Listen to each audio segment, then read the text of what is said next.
Alhamdulillah alladzi hadana lil Islam wa manna alaina bittiba'i syariati khairil anam. Nahmadullaha wa nashkuruh. Asyhadu an la ilaha illallah wahdahu la syarikalah wa asyhadu anna Muhammadan abduhu rasuluh.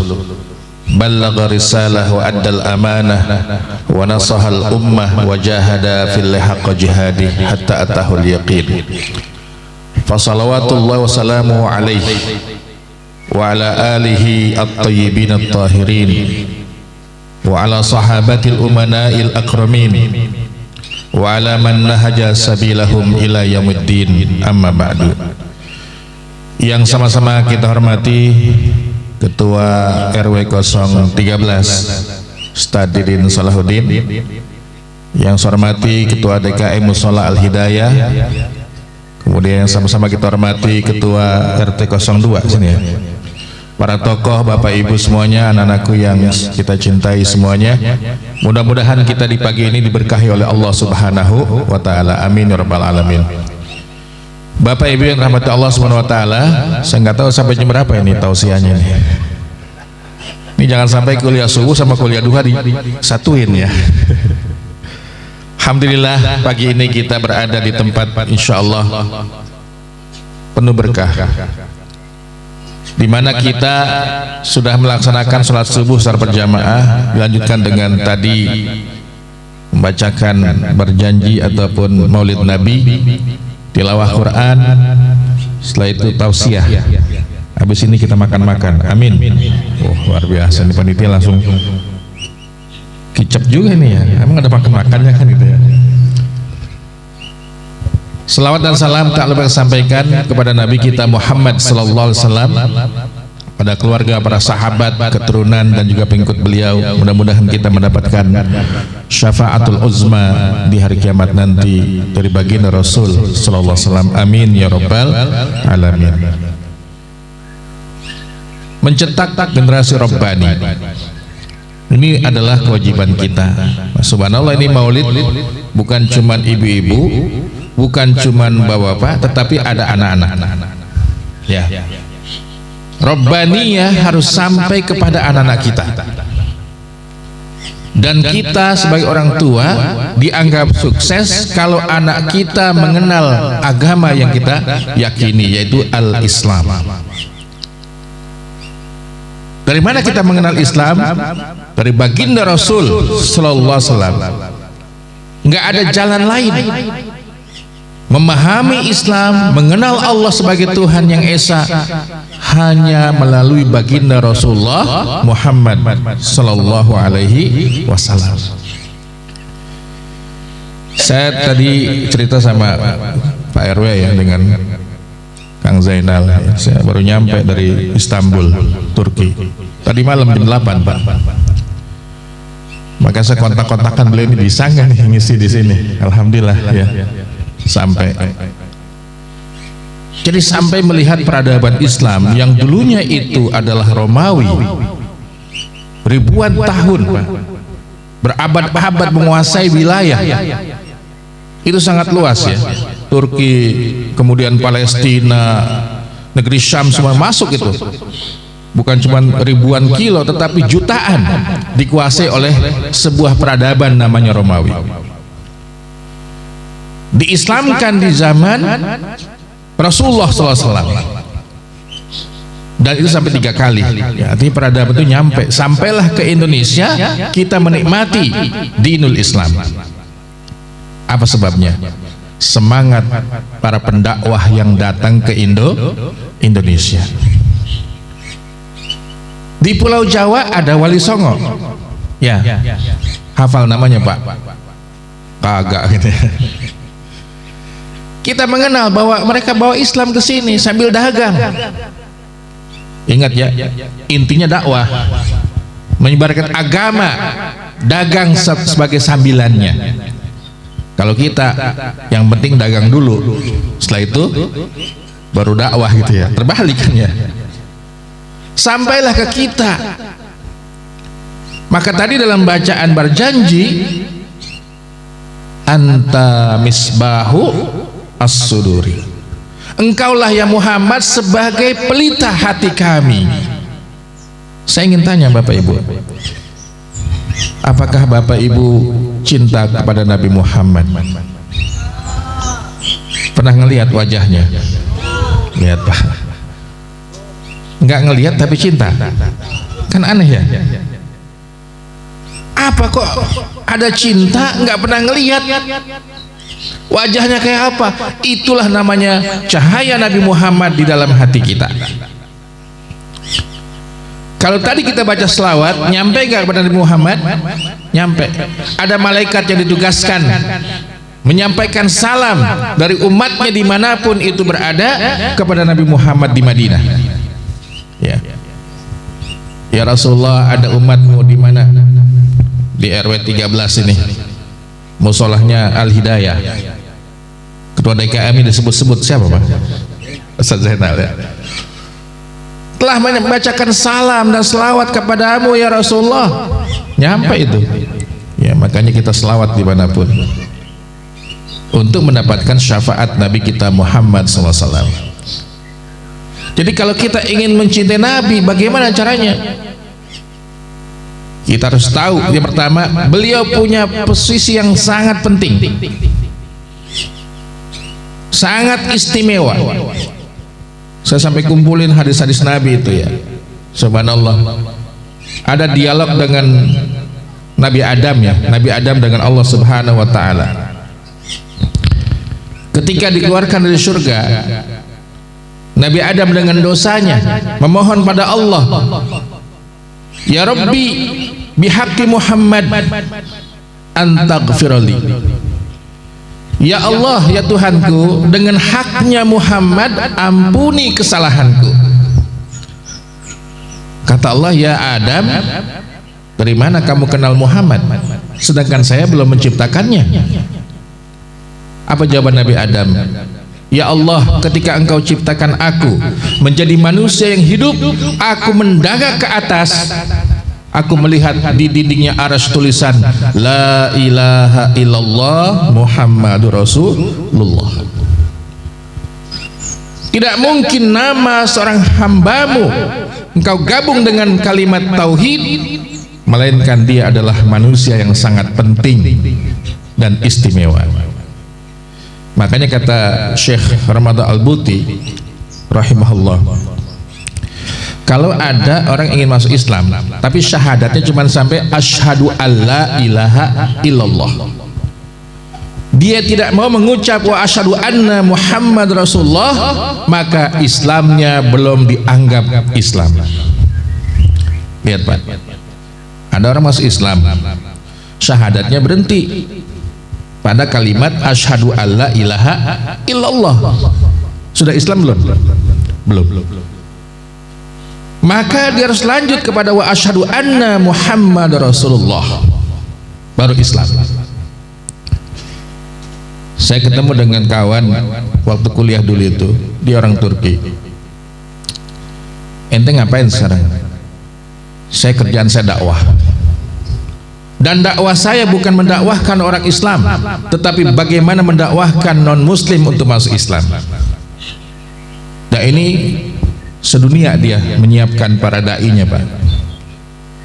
Dan dia cerita ketika Piala Dunia yang lalu di mana? Hah? Pak, kalau bola mah hafal semua ya.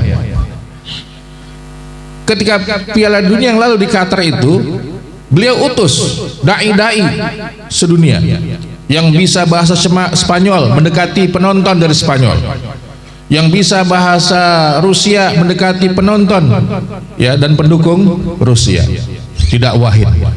Ternyata banyak yang masuk Islam. Lihat ya, banyak yang masuk Islam. Jadi Islam itu agama yang sangat indah. Islam itu agama yang sangat mudah untuk diterima oleh siapapun. Itulah cahaya Nabi Muhammad SAW. Siapa yang nyangka coba Mike Tyson masuk Islam dan sudah haji Pak. Kemarin dia ngajak petinju dunia itu, mantan petinju yang sudah masuk Islam untuk pergi haji ke Mekah, dipimpin oleh Ustadz Mike Tyson hafizahullah. Lihat Pak ya, Siapa yang nyangka siapa Pangeran Williams dan istrinya masuk Islam hari ini? Itulah cahaya Nabi Muhammad sampai kemanapun sesuai dengan kehendak Allah Subhanahu wa ta'ala. Jadi kehebatan beliau harus diakui dulu. Kalau nggak ada Nabi Muhammad, Allah nggak menciptakan alam semesta. Kalau nggak ada Nabi Muhammad, Allah tidak menciptakan surga dan neraka. Kalau nggak ada Nabi Muhammad, Allah tidak menciptakan Nabi Adam alaihi salatu wassalam. Kalau Nabi Adam tidak ada, Pak, kita ada apa enggak? Nggak ada manusia di dunia ini. Itulah pentingnya Rasulullah. Maka beliau diutus untuk memperkenalkan umat manusia Allah Subhanahu wa ta'ala sebagai Tuhan satu-satunya. Maka mencetak generasi Rabbani ini ada ayatnya di Ali Imran ayat 79. Mohon dihafal Ibu nomor ayatnya. Ali Imran ayat 79. Apa bunyinya? A'udzubillahi minasyaitonirrajim. Ma kana libasharin ayyutiyahullahu al-kitaba wal hukma wan nubuwata summa yaqula linnas kunu ibadali min dunillah walakin kunu rabbaniyina bima kuntum tuallimunal kitab wa bima kuntum tadrusun. Tidak sepatutnya, tidak sepantasnya seorang manusia Muhammad SAW yang Allah berikan kitab, yaitu apa? Al-Quran, wal hukma dan ilmu tentang Islam, wan nubuwata dan kenabian, kemudian diberkata kepada manusia, sembahlah aku, yaitu siapa? Nabi Muhammad. Tetapi beliau mengatakan kunu rabbaniyin, jadilah kamu hamba Allah yang rabbani. Rabbani artinya dia mengenal akidah tauhid, makanya Quran ada 30 juz, 10 juznya itu akidah, 10 juznya tentang hukum syariah, dan 10 juznya tentang akhlak. Itulah isi kandungan Al-Quran. Bapak Ibu, kalau bicara akidah itu surah apa ya? Tentang keimanan ada satu surah pendek, surah Al-Ikhlas. Qul huwallahu ahad Allahus samad lam yalid walam yulad walam yakul lahu kufuwan ahad. Jadi bicara tauhid itu ada di Al-Ikhlas. Makanya baca Al-Ikhlas sama pahalanya dengan membaca 10 juz. Enak gak Pak kalau pengen cepat khatam? Lah 3 kali Al-Ikhlas. Bu, gak pengen khatam Quran banyak ya, baca Al-Ikhlas 3 kali 30 juz kan gitu ya. Kenapa begitu? Sebab Quran ada 30 juz, 10 juznya itu tentang akidah. Rabbaniin adalah akidahnya dulu kita benahi. Dan ngaji tauhid tidak pernah dianggap selesai dengan waktu. Sampai kapanpun kita harus menjaga tauhid kita ini. La ilaha illallah Muhammadur Rasulullah. Akidah salimah. Yang kedua ibadah sahihah. Rabbani artinya apa?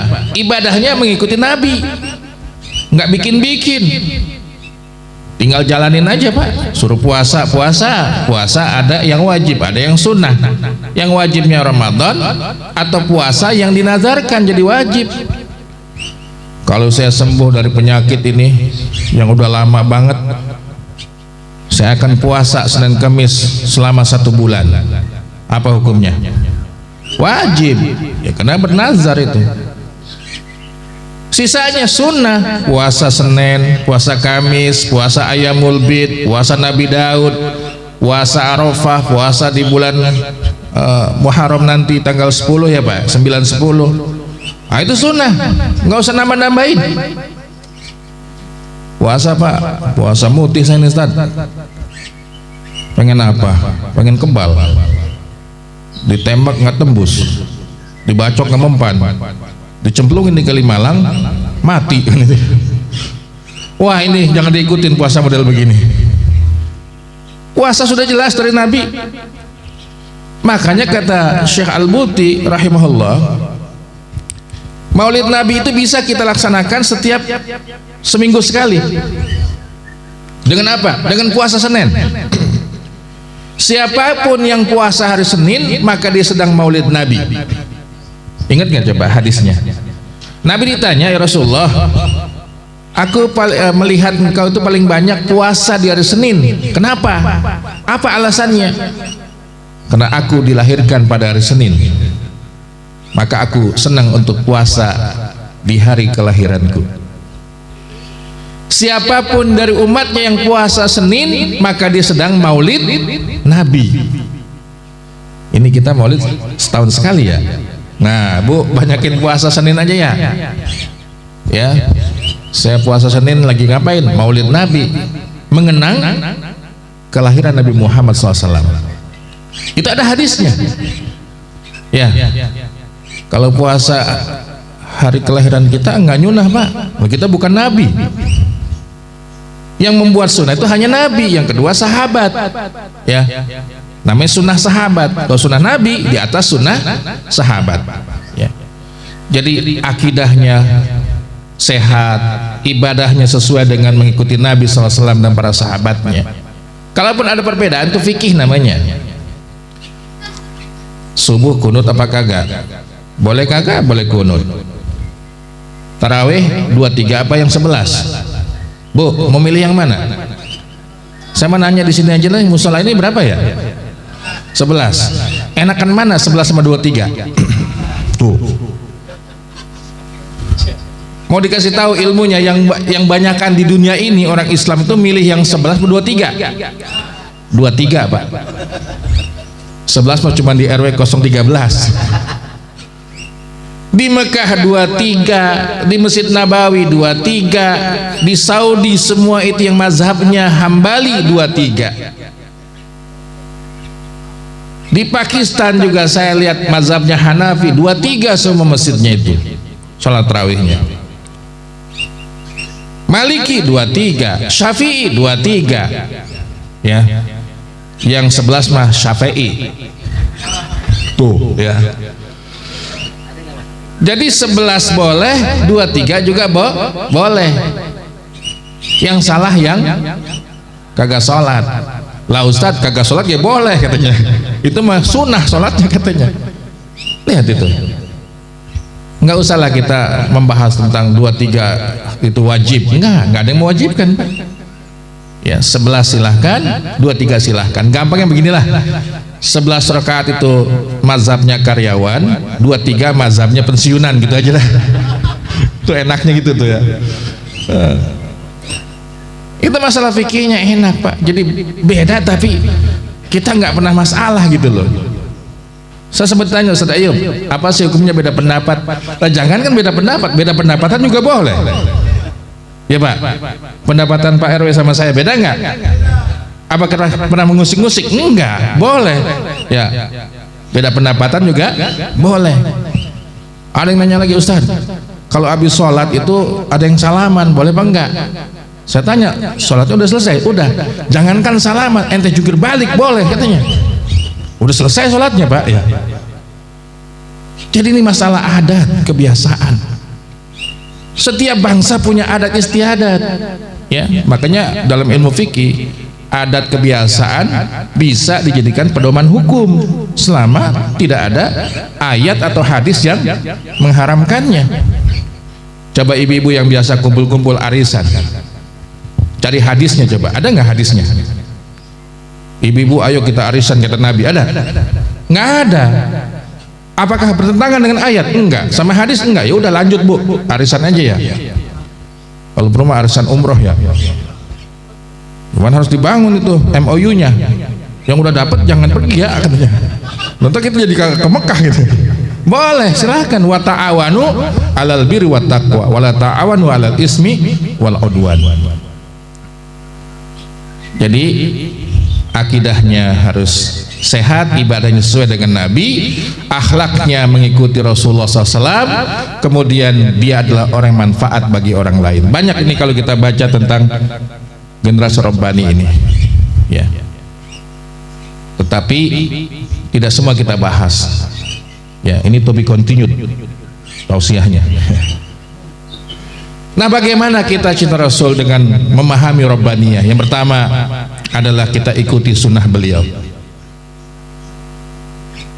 Pak, kalau pakai siwak sunnah nggak hukumnya? Karena Nabi gosok giginya pakai kayu siwak. Ustaz, wah itu udah ketinggalan zaman. Hari ini sudah ada sikat gigi, sudah ada pasta gigi, ngapain pakai siwak, Ustaz? Nggak boleh kita bilang begitu. Keyakinan siwak itu sunnah Rasulullah tetap harus tertanam dalam diri kita. Fungsi siwak sudah diganti dengan sikat gigi, iya. Tetapi kayu siwak digunakan oleh Nabi untuk menggosok giginya, pasti ada hikmah di situ, ada manfaat, Pak. Maka Nabi mengatakan, seandainya tidak jadi beban bagi umatku, sungguh aku wajibkan untuk bersiwak setiap dia wudhu. Berapa kali? 5 kali, kalaupun wudhunya itu untuk salat wajib. Tapi Nabi tahu tidak semua umatnya punya kayu siwak. Memang ada pohon siwak di kita, Pak. Yang ada pohon kaca beling. Ya.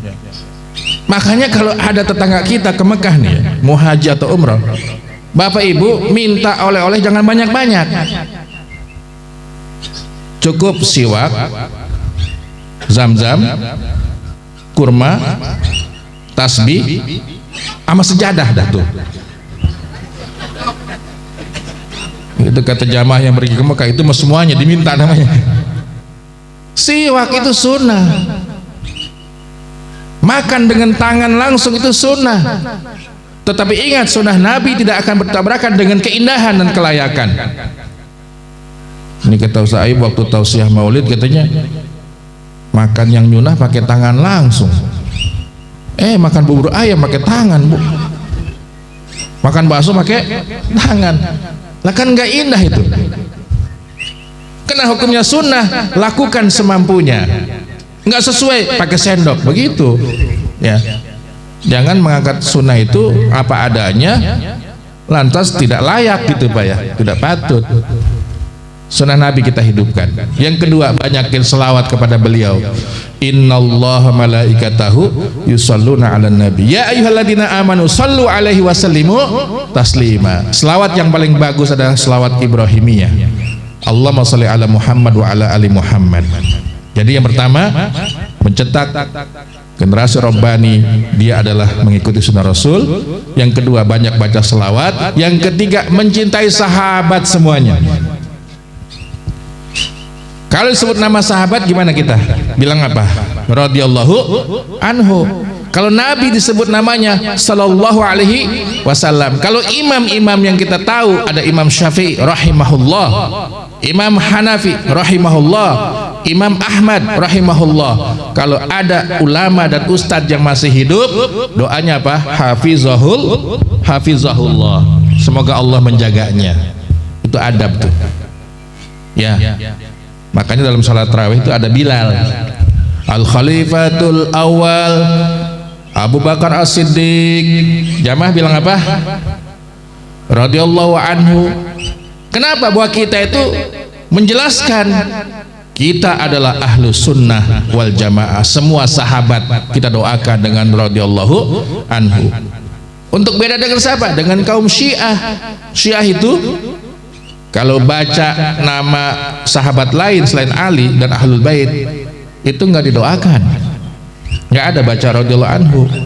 Tetapi hari ini kekuatan Syiah luar biasa. Kita sedih berduka dengan terbunuhnya pimpinan Hamas. Yahya Sinwar sudah terbunuh, sebelumnya Ismail Haniyah. Ya. Konstelasi perang Timur Tengah ini sangat resiko buat kita. Mungkin dampaknya apa? Ekonomi. Kalau nanti minyak-minyak di sana itu dirusak semua, ya, kilang minyaknya, Pak, otomatis BBM akan naik, ya. Kalau BBM naik gimana, Pak? Penghasilan kita pas-pasan. Itu mobil cuman buat pajangan doang itu, nggak kuat beli bensinnya kita, ya kan? Sudah mulai nih Yaman, ya, Lebanon, Irannya, Iraknya, Palestina, nauzubillah min dzalik, Pak. Kalau itu sampai habis semuanya orang Palestina. Karena kayak kita itu giring bebek, dibatasin semuanya, itu bebek dimatiin satu-satu, Pak. Emang bisa dia numpang berlindung kemana? Ke sebelah? Nggak bisa. Hanya doa kita hari ini.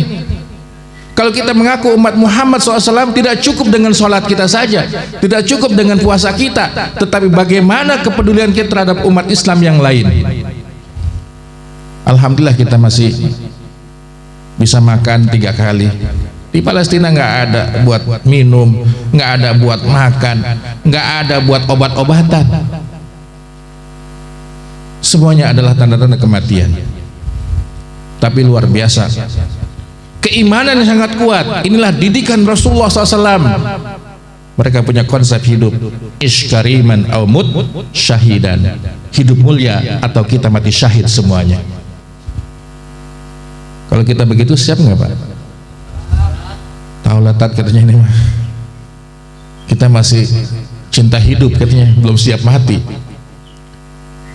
Makanya ketika pemimpin Hamas itu terbunuh, tampil satu lagi, terbunuh lagi, masih ada lagi, terus masih ada lagi. Jadi jangan kita mengatakan kesian amat ya, Yahya Sinwar itu terbunuh dalam keadaan yang sangat mengenaskan. Itu tujuan hidupnya memang.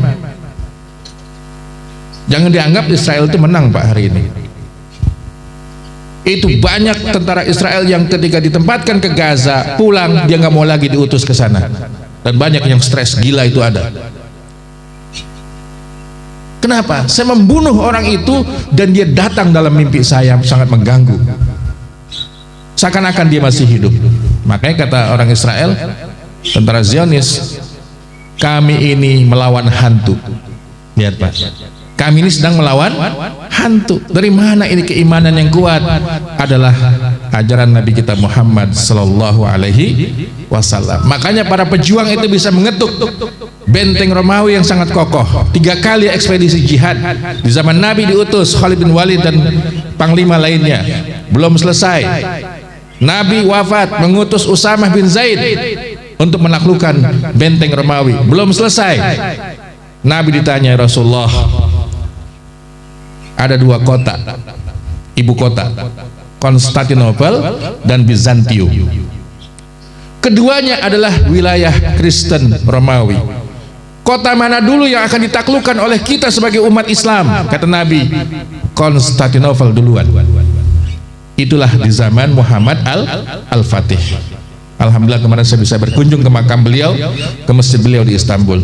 Itulah yang membuka Konstantinopel, sehingga Romawi masuk Islam semua wilayahnya. Barulah Bizantium setelah itu ditaklukkan. Kalau kita cuma sholat, Pak, bisa nggak Islam sampai ke Indonesia? Nggak ada semangat dakwah, nggak ada semangat jihad, nggak akan sampai ke Indonesia ini. Alhamdulillah Indonesia mah nggak pakai jihad ya, Pak, cuma dagang. Datang ke Indonesia mendakwahkan Islam, dibagi-bagi di Jawa Barat siapa? Sunan Gunung Jati, ya. Di Jawa Tengah itu ada di masjid apa, Pak, makamnya? Demak, ya. Terus di Kudus ada lagi, di atas gunung ada Sunan Muria, ke Surabaya ada Sunan Ampel. Kita doain nggak tuh kalau habis sholat? Doain mestinya, Pak. Kalau nggak ada itu para pendakwah ke Indonesia, nggak akan kita masuk Islam, nggak akan tahu Islam kita ini. Ya, itulah mungkin cahaya Nabi Muhammad sampai pada kita. Dan kita pagi ini mengadakan maulid karena kita cinta kepada beliau untuk menjadi hamba Allah yang Rabbaniyin. Yang keempat, dan ini penutup nih. Kalau penutup melek semua biasanya nih. Yang keempat adalah kita menjaga status Nabi Muhammad sebagai Nabi penutup. Bu, kalau ada orang ngaku Nabi, kita percaya apa enggak? Sekalipun namanya sama Muhammad juga, kita tolak. Ada Nabi namanya Ahmad, namanya Ahmad Musaddiq. Hari ini lagi di tahanan, ya. Ngaku Nabi, ditanya, kamu ngaku Nabi, apa buktinya? Ya, saya dapat wahyu. Di mana dapatnya? Di Gunung Gede katanya. Lah, nggak bisa begitu. Buktikan mana mukjizatnya, keajaibannya. Nggak ada, bukan nabi, ente bohong. Dan Nabi sudah mengingatkan kita, setelah aku tidak ada, itu ada 40 nih dari umatku yang aku nabi. Saya ngitung tuh baru ada 4. Musailamatul Kazzab, Al-Ansi, Mirza Ghulam Ahmad, sama Ahmad Musaddiq. Kalau ada ibu-ibu ngaku nabi, bohong. Nggak ada nabi perempuan, Pak. Nggak ada. Ada nggak nabi perempuan? Nggak ada, laki-laki semua. Jadi ada Taslima Nasrin di Bangladesh ngaku nabi, sama Lia Edan ngaku nabi juga, ya. Nah ini kagak dianggap lah, ini mah perempuan. Berarti 4, Pak. Kalau kuotanya ada 40, berapa lagi? Wah, 36 masih banyak, kayak kiamat masih jauh dah. Nah kalau udah 40 kiamat sudah itu, ya. Jadi Nabi mengingatkan, wahum kazabun, semuanya pembohong. Jadi bapak-bapak sekalian, karena waktu sudah mulai panas ini, saya cukupkan sampai di sini. Jadilah kita hamba Allah Rabbaniin. Ini adalah keselamatan kita di sisi Allah Subhanahu wa taala.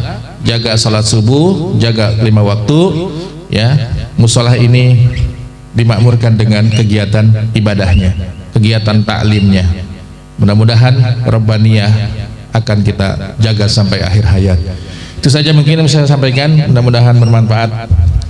Tutup langsung dengan doa. Mari sama-sama kita tundukkan pikiran kita dan hati kita. Doa silahul mu'min, doa adalah senjatanya orang beriman. Kita awali dengan istighfar 3 kali. Astaghfirullahalazim, astaghfirullahalazim, astaghfirullahalazim wa atubu ilaih. Alhamdulillahi rabbil alamin, hamdan yuafi ni'amahu wa yukafi mazidah. Ya Rabbana lakal hamdu wa lakal mulku wa lakal syukru kama yanbaghi li jalali wajhikal karim wa 'azimi sultanik. Allahumma shalli wa sallim ala sayyidina Muhammadin fil awwalin wal akhirin. Wa shalli wa sallim ala sadatina Abi Bakar wa Umar wa Utsman wa Ali wa ala sahabati Rasulillahi ajma'in wa tabi'in tabi'ihim bi ihsanin ila yaumiddin. Allahumma ighfir lana dhunubana wa li walidayna warhamhuma kama rabbayana shighara wa li jamil muslimin wal muslimat wal mu'minin wal mu'minat al ahya minhum wal amwat, khususan asatizatina wa du'atina wa masyayikhina wa ulama'ina salihin. Allahumma ighfir lahum warhamhum wa'afim wa'fu anhum. Allahumma la tahrimna ajrahum wa la taftinna ba'dahum waghfir lana wa lahum wasi' madkhalahum wa akrim nuzulahum waj'alil jannata maswahum. Allahumma la tada' lana fi maqamina hadha dhanban illa ghafarta wa la hamman illa farajta wa la daynan illa sadatta wa la maridan illa syafaitah wa la faqiran illa agnaita wa la jahilan illa 'allamtah wa la hajatan min hawaijid dunya illa qadaitaha wa yasartaha bi rahmatika ya arhamar rahimin. Ya Allah, ya Tuhan kami, janganlah Kau tinggalkan di majlis ini, melainkan dosa-dosa kami Engkau ampuni. Tidak ada yang sakit melainkan Kau sembuhkan, tidak ada yang sulit melainkan Kau mudahkan, tidak ada ya Allah hutang-hutang kami melainkan Kau lunasi. Ya Allah, ya Tuhan kami, berikanlah kami kesabaran dan keteguhan dalam menjaga keimanan kepadamu ya Rabbal Alamin. Ya Allah, matikan kami dalam keadaan iman wal Islam. Ya Allah, matikan kami dalam keadaan husnul khatimah. Ya Allah, tolonglah saudara kami yang ada di Palestina, saudara para mujahidin yang ada di belahan dunia manapun. Ya Allah, menangkan mereka ya Allah. Ya Allah, hancurkan musuh-musuhmu dan musuh-musuh kami ya Rabbal Alamin. Allahumma rizqna sabat wal istiqamah. Rabbana hablana min azwajina wa dhurriyyatina qurrata a'yun waj'alna lil muttaqina imama. Ya Allah, berikan kami pemimpin yang takwa, pemimpin yang saleh, pemimpin yang bermanfaat bagi kami, untuk agama kami, untuk lingkungan kami, untuk dunia kami ya Allah ya Rabbal Alamin. Allahumma aslih walata umurina wa aslih lana hukamana ya Rabbal Alamin. Jadikan pemimpin kami pemimpin yang baik, pemerintahan yang baik. Jauhkan kami ya Allah dari krisis ekonomi ke depan ya Rabbal Alamin. Rabbana atina fid dunya hasanah wa fil akhirati hasanah wa qina adzabannar. Wa sallallahu sayyidina Muhammad subhana rabbika rabbil izzati amma yasifun wa salamun alal mursalina walhamdulillahi rabbil alamin. Wal afa minkum wallahu muwaffiq ila aqwamit thoriq. Assalamualaikum warahmatullahi taala wabarakatuh.